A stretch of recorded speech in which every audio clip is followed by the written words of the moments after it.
Assalamualaikum warahmatullahi wabarakatuh. 3 menit.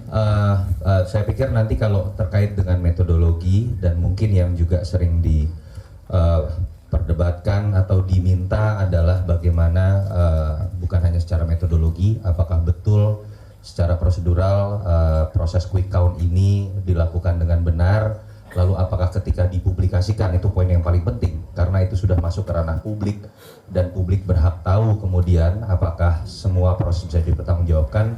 Kita sudah bersepakat untuk membuka booth masing-masing, nanti bisa ditanyakan oleh teman-teman di masing-masing booth. Tetapi poin paling penting adalah sebagai penekanan yang kami lakukan hari ini adalah pertama, bahwa ada pihak yang sudah menyimpulkan bahwa quick count pasti salah. Quick count berusaha menggiring opini. Bahkan ada yang mengatakan quick count nanti akan disamakan atau KPU akan menyamakan hasilnya dengan quick count. Jadi ini bukan lagi tentang sekedar kredibilitas lembaga masing-masing. Kita merasa kita perlu membuka data kita seterang-terangnya supaya ini ikut membantu juga proses real count yang sedang dilakukan oleh KPU, tidak kemudian diintervensi, dibentuk opininya, dikait-kaitkan dengan opini mengenai quick count yang kami lakukan.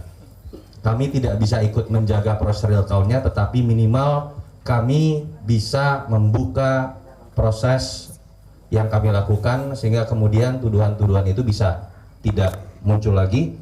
Dan sebenarnya memang tadi seperti Mas Philip sudah katakan, kami sangat berharap semua pihak lain yang sudah berani menyebutkan angka di hadapan publik, di media, bahwa ada angka mau 62%, 52%, 55%, siapapun itu, kami juga menghimbau untuk melakukan keterbukaan informasi seperti yang kami lakukan.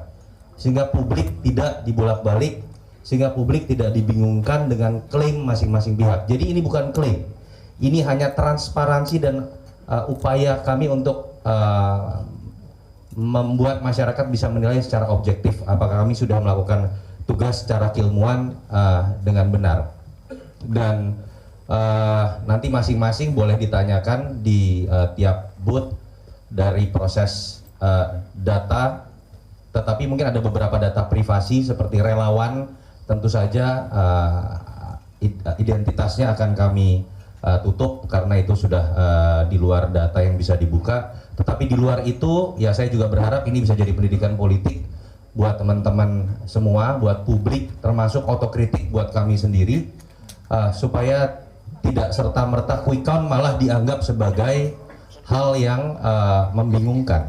Quick count yang harusnya menjadi alat bantu kontrol malah kemudian dianggap menjadi hal yang membuat pemilu menjadi ambigu. Dan semoga kita bisa mendapatkan hal yang lebih terang di sini, dan menuju tanggal 22 Mei tidak kemudian terjadi perdebatan yang hanya bersifat klaim. Itu saja mungkin teman dari saya, Prof. Terima kasih.